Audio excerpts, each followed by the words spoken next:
किसी को bacterial infection हो गया है, सर्दी खांसी जुकाम की समस्या हो गई है, डेक्साजेंटा इंजेक्शन लगाते हैं डॉक्टर। बुखार हो गया है तो डेक्साजेंटा इंजेक्शन लगाते हैं। इसके अलावा स्किन इन्फेक्शन हो गया तो उसको भी ठीक करने के लिए डेक्साजेंटा इंजेक्शन डॉक्टर लगाते हैं। और बात कर लेते हैं कि कितनी फॉर्म में हम इंजेक्शन को लगा सकते हैं। डेक्सा जो इंजेक्शन होता है उसको 1 ml लेते हैं और 2 ml जेंटामाइसिन इंजेक्शन लेते हैं। तो कॉम्बिनेशन फॉर्म में हम उस पेशेंट को IM या IV रूट से लगा सकते हैं। इसके अलावा बात करें एविल इंजेक्शन जो आता है, ये एम्पूल फॉर्म में आता है और वायल फॉर्म में आता है। तो एविल और डेक्सा दोनों को कॉम्बिनेशन फॉर्म में हम IM या IV रूट से लगा सकते हैं। वो डिपेंड करता है कि पेशेंट की कंडीशन पे कि कितना हमें पेशेंट को लगाना है। इसके अलावा बात करें हम डाइक्लोफिनेक और डेक्सामेथासोन इंजेक्शन, ये भी हम कॉम्बिनेशन फॉर्म में पेशेंट को IM रूट से लगा सकते हैं, ओनली कॉम्बिनेशन। और भाई डेक्सामेथासोन पता है आपको, हम एंटी एलर्जी के लिए यूज करते हैं, स्टेरॉइड इंजेक्शन है, तो उससे उसको कोई नुकसान भी नहीं होगा पेशेंट को। तो जनरली यूज कर सकते हैं, मैं ये नहीं कह रहा कि आप यूज करें। अगर आपको अनुभव है, स्किल है आपके पास इतनी, तो आप यूज कर सकते हैं। तो डाइक्लोडेक्सा इंजेक्शन भी आप कॉम्बिनेशन फॉर्म में यूज कर सकते हो।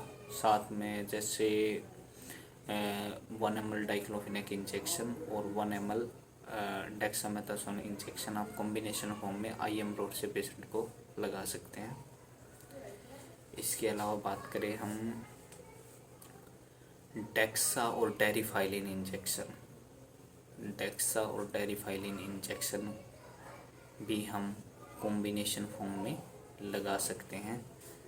जैसे टेरिफाइलिन का जो एम्पूल आता है वो 2 ml में आता है और डेक्सामेथासोन हम 1 ml या 2 ml अकॉर्डिंग टू पेशेंट की कंडीशन के अनुसार हम IV रूट से या फिर उसकी कंडीशन के अनुसार उसको लगा सकते हैं।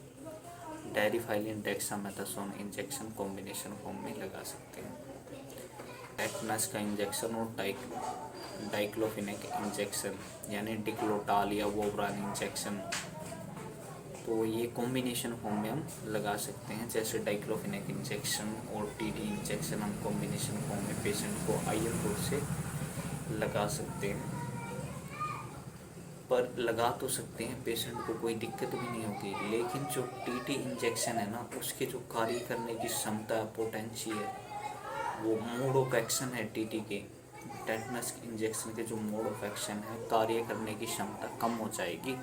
वैसे पेशेंट को कोई दिक्कत नहीं होगी, आप TT इंजेक्शन या फिर डाइक्लोटाल इंजेक्शन भी पेशेंट को लगा सकते हैं। लेकिन अगर आप ये अलग अलग इंजेक्शन लगाएंगे तो पेशेंट को भी फ़ायदा होगा और आपके भी, मतलब आप अलग अलग लगाए, वैसे आप कॉम्बिनेशन फॉर्म में लगा सकते हैं, कोई दिक्कत नहीं है।